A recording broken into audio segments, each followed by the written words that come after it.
Hello there guys, Engine Rebuild episode 2. Didn't expect to do another one so soon, but yeah, I've been messing around with this chap the whole day.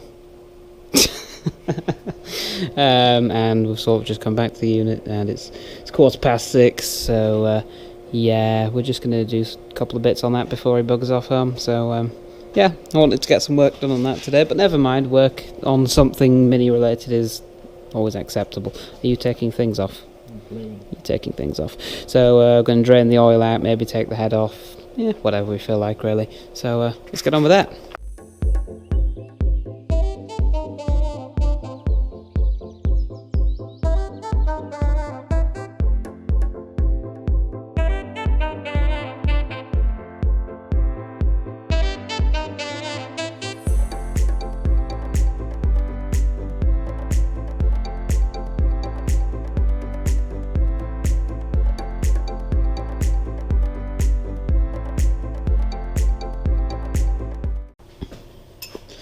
Okay, so we've got the head off. Let's have a little look in here.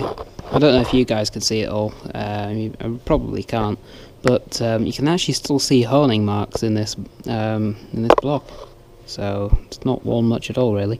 When you feel it, there's ever so slight tiny lip, but there's nothing that a rebore won't fix, which I'm wanting anyway. So yeah, there you go. It's not too filthy, but there again, I did thrash the shit out of this engine, so you know, kept it clean.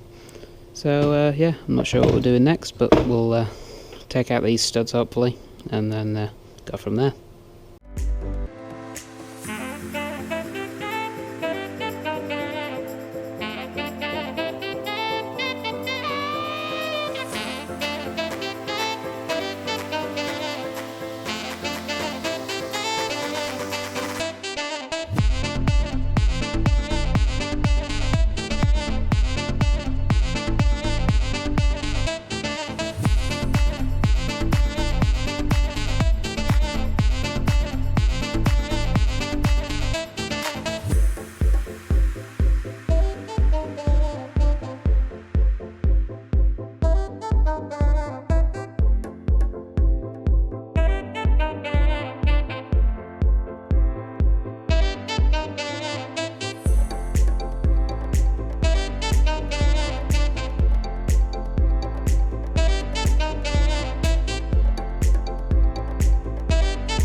Okay, so yeah, there's lots more things now not on that was on before. Timing stuff, cam, that thing at the other end that I don't know the name of, that. Yeah, all kind of off now, so not much left to do to take the block down. Just undo all the bolt, take the gearbox off, crank out, pistons out. That it? That's it. Yeah. So, and take that the bolts thing. out and then turn the block upside down, stand it on its base. Sweet. So yeah, we're done for today. It's 10 to 8. It's cold. It's cold. It's now very cold because you opened the door. It's not dark in here, but it might be if we trip the electric off again. So yeah, thanks for watching, guys. See you in the next one. Bye bye.